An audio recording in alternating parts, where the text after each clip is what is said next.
மாஞ்சோலை தொழிலாளர்கள் வீடுகளை தற்போது காலி செய்ய வேண்டாம் என பிபிடிசி நிர்வாகம் தெரிவித்திருக்கிறது. இது தொடர்பான கூடுதல் விவரங்களை வழங்குவதற்காக செய்தியாளர் சரவணன் இணைப்பில் இருக்கிறார். வணக்கம் சரவணன், விவரங்களை பதிவு பண்ணலாம். வணக்கம் வினிதா.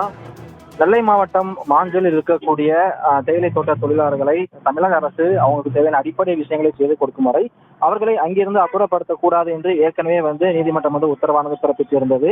இதனைத் தொடர்ந்து தற்போது நெல்லை மாவட்டம் மாஞ்சோலில் இருக்கக்கூடிய பகுதியில் பொதுமக்கள் சுமார் 500 மேற்பட்ட குடும்பத்தினர் தற்போது வசித்து வருகிறார்கள். அது மட்டும் இல்லாமல் தற்போது பிபிடிசி நிறுவனம் சார்பாக ஒரு அறிக்கையானது வெளியிடப்பட்டிருக்கிறது. அந்த அறிக்கையில் உயர்நீதிமன்றம் உத்தரவை எடுத்து தற்பொழுது மறு உத்தரவு வரும் வரை பொதுமக்கள் யாரும் மாஞ்சோலில் இருந்து தங்களது வீடுகளை காலி செய்ய வேண்டாம் என்று அறிவுறுத்தப்பட்டிருக்கிறது. அது மட்டுமில்லாமல் மாஞ்சோலி தேயிலை தோட்ட தொழிலாளர்கள் தொடர்பான வழக்கு உயர்நீதிமன்ற மதுரை கிளையில் ஏற்கனவே நடைபெற்று வரும் நிலையில் நீதிமன்ற அறிவுறுத்தல் படி 75% கருணை தொகையை 3 நாட்களுக்குள் உதவி தொழிலாளர் ஆணையர் அவரிடமிருந்து வழங்கப்படும் என்றும் தெரிவிக்கப்பட்டிருக்கிறது.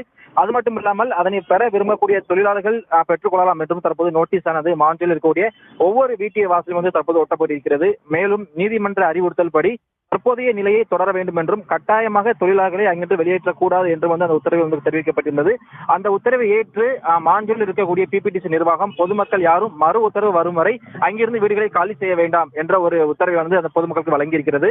மறு உத்தரவு வரும் வரை தொழிலாளர்களுடன் மேற்கொண்ட ஒப்பந்தத்தில் தளர்வு செய்யப்பட்டு வீடுகளை தற்போது காலி செய்ய தேவையில்லை என்றும் பிபிடிசி நிர்வாகம் தெரிவித்திருக்கிறது.